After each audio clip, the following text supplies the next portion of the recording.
And now it's time for some end of the year awards. And we're going to start here with Wrestler of the Year. The way I decided to break this down is doing an overall Wrestler of the Year for the men and one for the women, and then we'll break it down by WWE and AEW. But overall, for the men, my Wrestler of the Year in 2024 is Drew McIntyre. Drew McIntyre had a tremendous year. A lot of it had to do, of course, with his feud with CM Punk, who was out for a good chunk of the year. But both on promos and with his matches that he was having, because he had a lot of great matches this year, Drew McIntyre really, I think in many ways, was the MVP for WWE. He gets the nod from me for Wrestler of the Year for men overall in wrestling. And overall for women, as far as Wrestler of the Year, I got to go with Toni Storm. Timeless no more, but she was timeless for most of the year. Toni Storm and what she has done with this gimmick and her commitment to it, and nearly every segment she was in is always entertaining. She's put in tremendous work. She's truly one of the highlights of that show. She gets the nod from me for Female Wrestler of the Year. Now for WWE specifically, Male Wrestler of the Year is Drew McIntyre. Female Wrestler of the Year is Liv Morgan. This was the best year of Liv Morgan's career, and she could owe all of it to an untimely injury to Rhea Ripley after WrestleMania, because the biggest beneficiary of that was Liv Morgan. She got a Women's World Championship run out of it that was longer than I think anybody expected that it would be. She's featured prominently on television every single week, right? The stuff with Dominic, and then eventually her and Dominic get paired up at SummerSlam, and she ends up being a part of the Judgment Day, which is all over the show every Monday night. She becomes the first ever women's crown jewel champion in WWE history. So she has had just a banner year for herself. And it continues into the first Raw of the new year, where I presume she will lose her title, and they'll finally blow off this feud with Rhea Ripley. But that Rhea Ripley injury was the best thing that ever could have happened to Liv Morgan. Because I don't think she would be in the position she's in right now. I know she wouldn't be in the position that she's in right now still, had Rhea not gotten hurt. Now for AEW, Male Wrestler of the Year, I have it as Will Ospreay. I mean, you could certainly argue a Bryan Danielson. You might be able to argue a couple of other people, but let's be honest, it's Will Ospreay. The body of work that he put together in the ring alone, and honestly, he has gotten himself over as one of the top baby faces in the entire company. He has had stories that have played out this year. He's had stories that played out with MJF. He's got a story that's been playing out with Kyle Fletcher. But it's the matches. At the end of the day, when it comes to Ospreay, it's his body of work in the ring, and nobody else could touch him. Will Ospreay, the Male Wrestler of the Year for AEW. Female Wrestler of the Year for AEW, of course, is Toni Storm, who I just mentioned a moment ago. But I wanted to have a category this year for Breakout Star of the Year. And I went back and forth a little bit with these two names, but in the end, it was a pretty easy decision for me to make. My Breakout Superstar of the Year is Swerve Strickland. And I will give the honorable mention to Jacob Fatu, who hit the scene in WWE right away and was laying out top guys left and right. And he's been a part of the Bloodline story. Fatu is fantastic. He's only barely scratched the surface of what he can do and bring to the table in that company. So he hasn't even really fully broken out yet. But Swerve did. Swerve came into this year with a lot of momentum coming out of those 2 wins last year over Hangman Page. Those matches really, especially that Texas Death match, are what really put him on the map as a top guy in this company. And then he won the AEW World Championship. He won the title from Samoa Joe. And then he went on, and you look at the 3-match series that he had over this summer. It is among the best 3-match series that you'll ever see. He goes into Forbidden Door, which was not the original plan for him to wrestle Will Ospreay. But he does. And he beats Ospreay. And they had an incredible match. From there, he goes to Wembley Stadium. Another incredible match with Bryan Danielson where he loses the championship.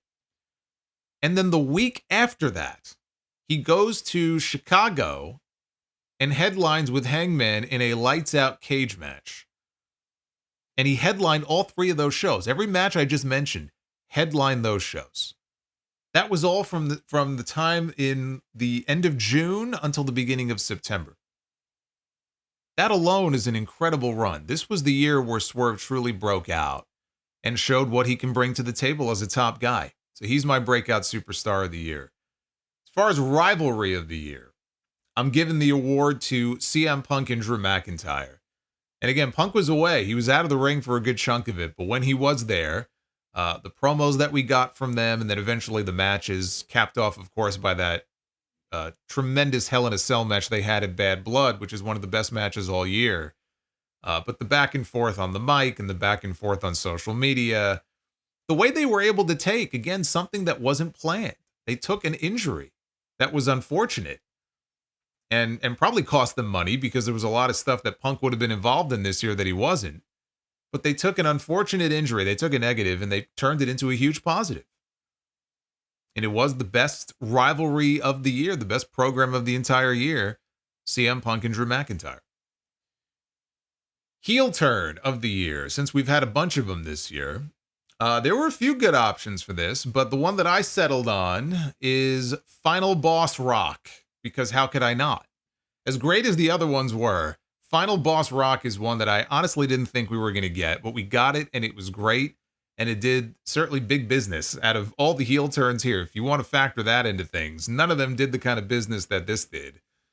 We actually got Final Boss Rock. We got a mix of his old Hollywood rock theme back, coming out dressed up like him with the vest and stuff, healing on the crowd. It was great. It was great. It was the highlight of the show.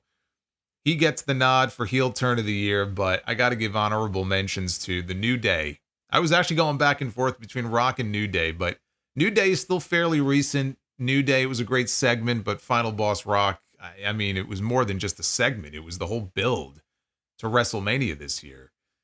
So I got to put New Day at number 2, but the New Day heel turn was great. Mariah May, her turn on Toni Storm, that segment on Dynamite, one of the best endings to Dynamite that you'll ever see.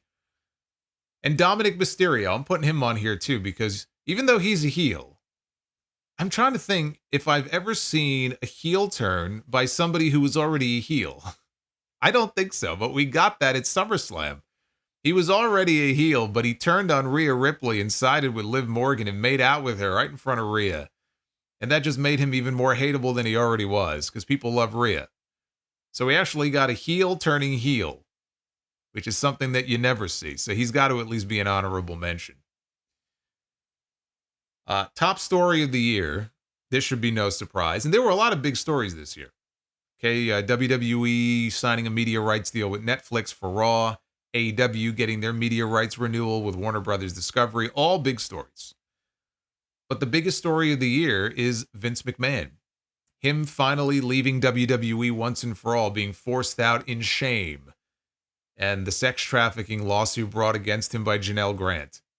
I mean, this was a no-brainer. I didn't even have to struggle to think about that. This was the top story of the year. And, you know, you talk about the Raw and Netflix deal, 10-year deal. You talk about the AEW media rights deal. It provides them with security for at least the next 3 years, if not 4, right? These are deals that will carry over for many years to come. But the impact of Vince McMahon finally being gone and him no longer having any sort of influence or any sort of control in WWE or creative, that is the biggest story of all that will continue to reverberate in a positive way for many, many years to come. Many careers will be saved as a result of that. And it's about more than just creative and wrestling. I mean, there's some serious, very sick shit that is alleged and involved in this lawsuit, in this whole situation. But you just think about the long-term impact on WWE's business and creative and everything that goes into it. All of those things make that the top story of the year. And it will continue to have an impact for years to come. And then we get into WWE and AEW match of the year. I wasn't even going to get into this because I'm going to do a separate countdown of what I thought were the best matches of the year. But you won't know where they rank. We'll get to that in a few days. But I will give you my picks here for WWE and AEW match of the year. For WWE's match of the year, I'm going with Cody Rhodes and Roman Reigns from WrestleMania 40. For AEW match of the year, this was a lot tougher. The other one was tough. This was tougher because there were really two that I was going back and forth between, and they both involved Bryan Danielson. But ultimately, I settled on this as my AEW match of the year. Bryan Danielson against Swerve Strickland at All In Wembley for the AEW World Championship. And there is a commonality here between these two picks. WrestleMania 40 and All In, it's about emotion. The matches themselves were great, but it's emotion. Cody and Roman and the emotion that went into the finish of that match. You heard it in Samantha Irvin's voice and Michael Cole and Corey Graves. Like, you could hear it in their voice on commentary in Samantha when she announced Cody as the winner. And she was all emotional. And it's like, there were a lot of people who were probably feeling excited to see all these people showing up, and they were wrapped up in the emotion of it all. When you tell a story like that and you can hit all the high notes and you tell a story the right way, the payoff in the end is so worth it. And the payoff we got to that match was so worth it. I mean, that is just a quintessential, like, happy WrestleMania ending. And that's what we got with the payoff with Cody Rhodes and Roman Reigns. It was about the emotion. Danielson and Swerve. Bryan Danielson had a lot of kick-ass matches this year. Okay, so did Swerve. This one, though, had something that none of the other ones had. Not to this level. The emotion.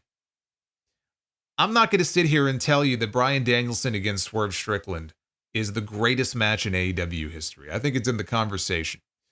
I'm not going to tell you it's the greatest, though, but I will tell you that I do think if you base this purely on emotion alone, it is the greatest match in AEW history. Because if you are a fan of Bryan Danielson, if you have followed his career and the story they told with him this year, trying to persevere despite the neck injury and all the injuries, and him being able to get that championship match in front of his family and then winning.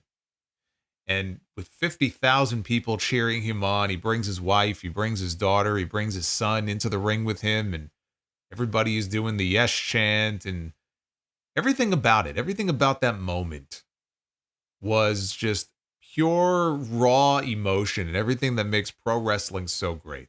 It's a reason why Danielson calls it the greatest moment of his career, right? Including WrestleMania 30.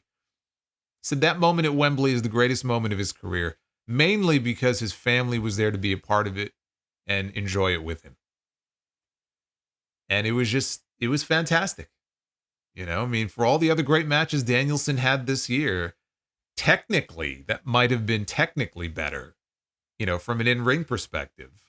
And this one was pretty damn great, on that level too. It did not have the emotion that this had with him standing there celebrating at Wembley in front of all those people.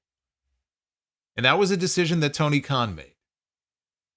Bryan Danielson did not politic to win the AEW World Championship. That's the last thing that Bryan Danielson would do, is politic for anything, let alone to be world champion. He doesn't give a shit. If it were up to him, he wouldn't have been the champion. If it were up to Sting, he would have lost in his retirement match because he's an old soul, and that's how it was done, right? When you're leaving the territory, when you're leaving, you go out on your back. That's what you do. And Tony Khan said, no, you're going to leave with your head held high. You're going to leave a winner. And Tony Khan wanted Bryan Danielson to have his name in the history books as having held his world championship. And it made for a tremendous moment at Wembley Stadium. So those are your two matches of the year for each of those promotions.